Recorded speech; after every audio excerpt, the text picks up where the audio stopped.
보시면 초시계에서 이 뒤쪽의 숫자를 99로 맞추기 위해서는 99를 봤을 때 스톱을 눌러야 되는 게 아니라 8이나 7이 보였을 때 눌러야 이 99를 맞출 수 있다라고 김성호 회장님은 말씀하시고 있습니다.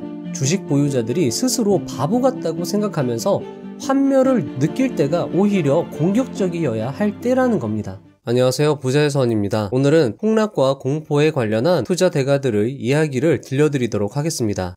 오늘 소개해드릴 투자 고전은 피터 린치의 전설로 떠나는 월가의 영웅, 부자아빠 정재훈님의 주식시세의 비밀, 3원 금천비록, 앙드레 코스톨라니의 투자는 심리게임이다. 마지막으로 하워드 막스의 투자와 마켓 사이클의 법칙입니다. 각기 다른 시대를 살아온 투자 대가들이지만 그들의 이야기에는 묘하게 공통점이 있었습니다.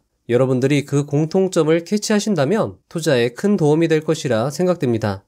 많이 힘드실 겁니다. 저도 많이 힘듭니다. 하지만 투자 대가들의 큰 어깨에 잠시 기대어 그들의 조언을 듣다 보면 어느샌가 마음이 편해질 수 있을 것이라 생각됩니다. 그리고 어쩌면 스스로에게 괜찮아, 다 잘 될 거야, 잘하고 있어 라고 칭찬해 줄 수 있을지도 모르겠습니다. 그리고 시간이 되실 때 그들의 책을 다시금 꺼내보신다면 엔간한 심리치료보다 훨씬 도움이 될 거라 생각됩니다. 주식 시세의 비밀은 절판이 되었습니다.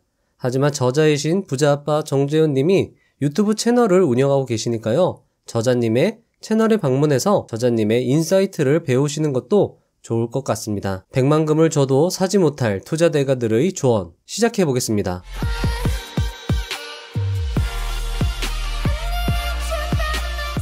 피터 린치 전설로 떠나는 월가의 영웅 404페이지의 내용입니다. 충분히 하락할 때까지 기다려라. 주가가 하락하고 있는 종목을 최저가로 잡으려 하는 것은 마치 수직 하강하는 칼을 잡으려는 것과 같다. 그 칼이 땅에 닿아 꽂혀서 잠시 흔들리다가 고정될 때까지 잡지 말고 기다리는 것이 좋다.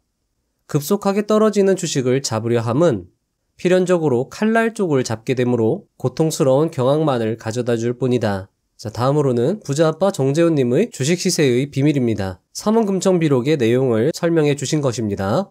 조급하지 말라. 조급한 거래는 이득이 없다. 오픈 저가를 사고 오픈 고가에 팔라. 매매를 서두르면 서두를수록 손실을 본다. 3번 물타기도 2번 물타기도 없는 저가를 조급함 없이 기다림이 대비밀이다. 조급한 매수를 하지 않는 것이 낙관적인 시세관의 비밀이다. 늘 값싼 날을 기다려 사라. 조급한 매도를 하지 않는 것이 비관적 시세관의 비밀이다. 늘 비싼 날을 기다려 팔라. 한 번의 물타기도 필요 없는 시절을 기다림이 좋다. 다만 초조함에 실족하는 것이다. 내리는 이치도 때를 만나지 못하면 내리지 않고 매도에 조급하면 큰 바보가 된다. 오르는 이치도 때를 만나지 못하면 오르지 못하고 매수에 조급하면 후회하게 된다. 조급한 마음에 저가에 매도하고 최고점에 사서 넘어지는 것이다. 움직이는 것이 지극하여 조용하여진다. 즉 음과 양이 반복하나 임계점에 고요함이 존재한다는 뜻이다. 시세란 어느 한 방향으로 끝까지 움직이려다가 어느 순간 추가 하락을 못하고 등락을 거듭하는 정체 구간이 있기 마련이다. 이때가 음과 양이 바뀌기 위해 조용해지는 순간이다. 이 짧은 침묵 속에서 새로운 움직임이 시작된다. 이것이 추세 변화의 신호탄이다. 다음으로는 앙드레 코스톨라니의 투자는 심리게임이다. 90페이지의 내용입니다. 세 번째 단계의 낮은 시세는 순환적 하강 운동에서 무서운 비관주의를 만들어낸다.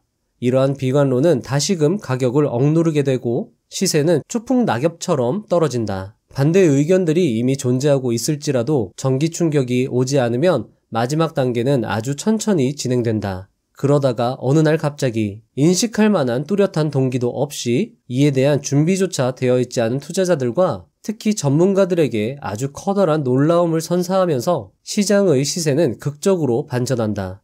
이제 순환의 반대 운동이 시작된 것이다. 이것이 증권에서의 영원한 회전 또는 윤회 여행이다. 그러면 이러한 세 단계에서 투자자는 각각 어떻게 행동해야 할 것인가?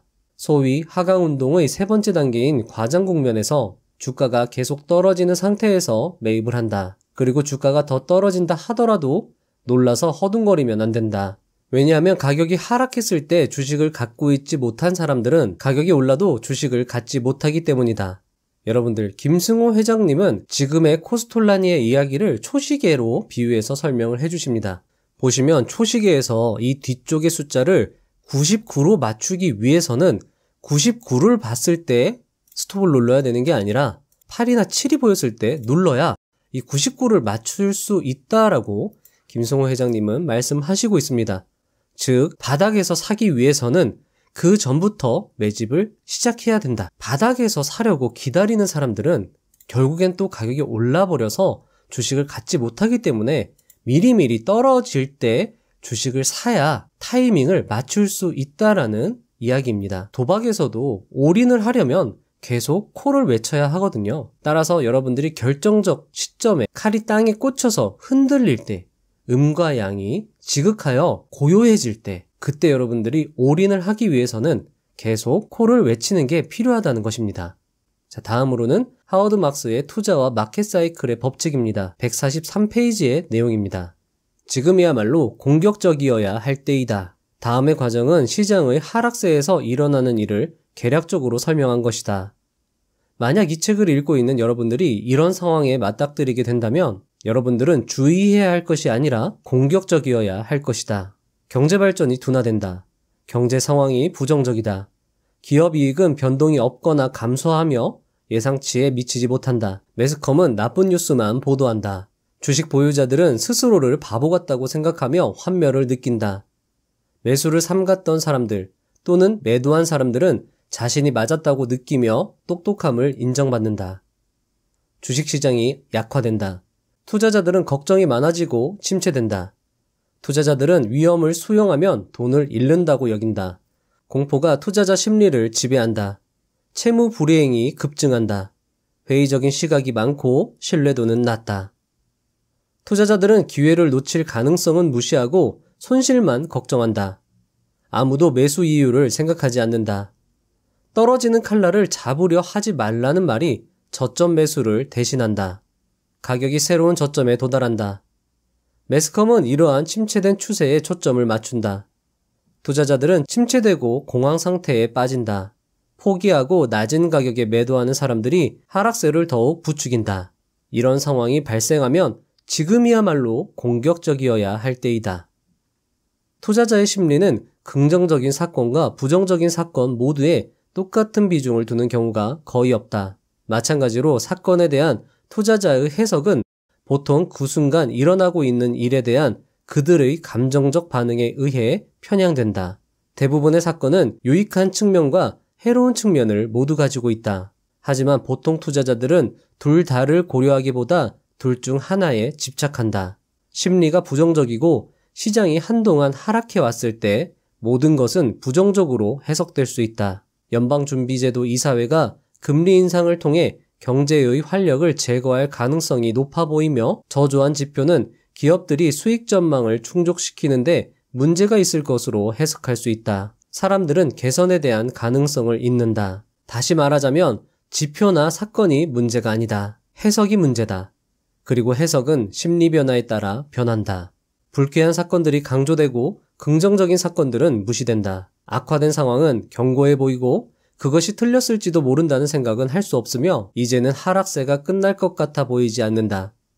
가격이 떨어져 비관론이 더욱 심화된다. 악순환은 모두 비현실적으로 과장되어 있다는 것이 역사적으로 증명되었지만 대부분의 사람들이 이에 저항할 수 있는 것은 아니다. 매수하기에 가장 안전한 그리고 가장 보상이 큰 시기는 대개 모두 희망이 없다고 확신할 때이다. 과도한 위험 회피는 시장을 침체시키지만 최고의 매수 기회를 만들어낸다. 좋지 않을 때 사람들은 이렇게 말한다. 시장에서 돈을 못 벌어도 상관없어요. 더 이상 잃고 싶지 않아요. 여기서 내보내줘.